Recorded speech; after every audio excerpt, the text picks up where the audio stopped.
آج حضرت مولانا اشرف علی تھانوی رحمۃ اللہ علیہ کا ایک بڑا اچھا ملفوظ پڑھا.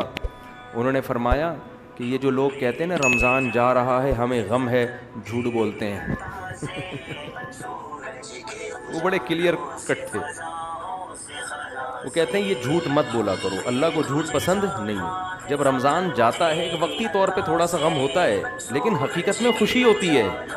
تبھی تو اللہ نے عید کا دن خوشی کا دن رکھا ہے کہ رمضان رخصت ہو گیا. تو جب خوشی, اللہ بھی کہہ رہا ہے خوشی مناؤ, رمضان گیا تو خوشی کا دن رکھا یا غم کا دن رکھا؟ بھائی اگر رمضان جانے کے غم کو اللہ غم مان لیتا تو عید کا دن ماتم کا دن ہوتا کہ ہم سے تراویح چھوٹ گئی, ہم سے ہمارے روزے چھوٹ گئے. اللہ نے کہا نہیں, یہ کون سا دن ہے عید, کہ جو کام اللہ نے تمہارے ذمے لگایا تھا وہ ٹینشن کا کام تھا, وہ خواہشات پوری کرنے کا کام نہیں تھا, آج وہ چھٹی دے دی میں نے. تو ہمیں کئی خوشیاں ہوتی ہیں, اللہ تو نے جو ہمارے سر پہ ایک بوجھ رکھا تھا وہ ہم نے الحمدللہ مکمل کر دیا. ان لوگوں کو تو بہت ہوتی ہے جنہوں نے پورے روزے رکھے, لیکن آج کل ان کو ہو رہی ہے جنہوں نے ایک بھی روزہ نہیں رکھا. سب سے زیادہ عید کو انجوائے وہ کر رہے ہوتے ہیں. جیسے جس نے روزہ نہیں رکھا ہو نا, افطاری پہ چھوڑتا طبیعت سے وہی ہے, روزے دار دونے والے کھا کے نماز پہ چلا جائے گا.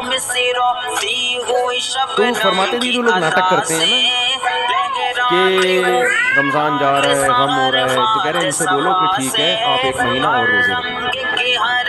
آپ کیا کرو, آپ کل سے تراویح نہیں بھائی ایک بھی نہیں, 29 پہ لوگ کی سوئی اٹکی ہوئی ہوتی ہے, یہ ہر 29 ہو جائیں 30 نہ ہو. اعتکاف والوں کو دیکھو نا, جا جا کے بار بار کوشش میں لگے ہوتے ہیں اعلان ہو جائے اعلان ہو جائے.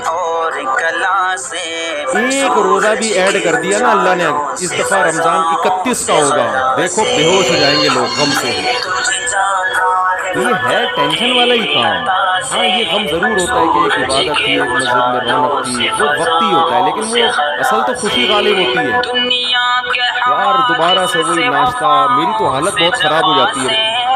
10-20 یہ جو آخری عشرہ میرا چل رہا ہوتا ہے نا, مجھے پتا ہوتا ہے اللہ کو پتا ہوتا ہے, 10-20 روزے میرے آرام سے چلتے ہیں. اس کے بعد یہ جو عشرہ آخری چلتا ہے نا ہر رمضان میں, یہ آخری عشرہ میری حالت کیا ہونے لگتی ہے, کیونکہ ہم پیٹ بھر کے رمضان میں زیادہ کھاتے نہیں ہیں, پھر کنٹینیو بیانات, نیندیں ہوتی نہیں ہیں, بے وقت نیند ہو رہی ہے وہ بھی پوری نہیں ہو رہی, کروٹیں زیادہ لے رہے ہیں. پھر کوئی آ گیا, عمران خان کی حمایت کی آپ نے, گالی آ گئی کمنٹ میں نا ایک بڑی سی,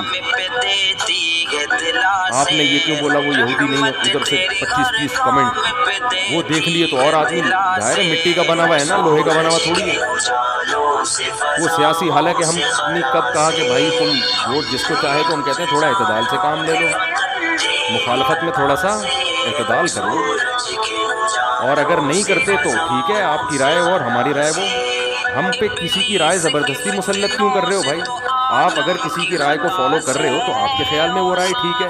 آپ کسی کی رائے کو نبی کی رائے کیوں سمجھ رہے ہو کہ وہ حرف آخر ہے, وہ جو ہمارے حضرت نے کہہ دیا وہ پتھر پہ لکیر ہے, اس میں اتنا ظرف تو رکھو کہ دوسرا اختلاف کر سکے. ہمارے لیے تو سب علماء برابر ہیں, مولانا طارق جمیل صاحب بھی ہمارے لیے قابل احترام ہے, ان کی اگر ایک رائے ہوگی تو ہم کہتے ہیں وہ بھی عالم کی رائے ہے, ان کے اگینسٹ کسی عالم کی رائے ہوگی تو وہ بھی عالم کی رائے ہے. تو دونوں رائے کس کی ہیں؟ علماء کی. تو ایک کی وجہ سے دوسرے پہ رد ہم نہیں کریں گے. ہم یہ کہیں گے آپ کو جو رائے زیادہ صحیح لگتی ہے اس کو فالو کرو, جو غلط لگتی ہے اس پہ آپ اعتدال کے ساتھ اپنا بیانیہ ریکارڈ کروا دو, بس اس سے زیادہ نہیں ہوگا. تو ہمیں یہ رائے جو تھی وہ, خیر کمنٹس پڑھتے رہو رمضان میں تو وہ آدمی اور سر کے بال اڑنا شروع ہو جاتے ہیں. تو میرا تو آخری عشرہ ایسا گزر رہا ہوتا ہے, انتظار کر رہا ہوتا ہوں عید آئے گی, صبح پراٹھا کھائیں گے. کیونکہ اللہ میاں نے جو ٹائم رکھا ہے نا سحری میں کھانے کا, وہ ٹائم بڑا خطرناک ہے, اس وقت بھوک لگتی نہیں ہے. کیسا اللہ نے مجھے خوشی اس بات کی ہے کہ ہم جیسے نالائق جو عبادت میں چور ہیں, اللہ نے ہم جیسے نالائقوں سے کسی نہ کسی طرح عبادت کروا لی, ورنہ ہم جیسوں کو کوئی عام دنوں میں ایک روزے کا کہے کتنا مشکل ہوتا ہے. ہوتا ہے کہ نہیں ہوتا؟ عید کے بعد آپ ایک روزہ رکھو, 10 دفعہ سوچے گا آدمی رکھوں کہ نہیں رکھوں. شوال کے 6 روزے لوگ رکھتے ہیں, لیکن بہت سوچتے بھی ہیں کہ رکھیں نہیں رکھیں. اور اگر کوئی کہہ دے 1 مہینہ کنٹینیو رکھو تو نہیں رکھا جاتا انسان سے. رمضان میں اللہ ماحول بنا دیتے ہیں, چاروں طرف روزے کا ماحول. ہمارے حضرت فرمایا کرتے تھے یہ اللہ کا کتنا بڑا احسان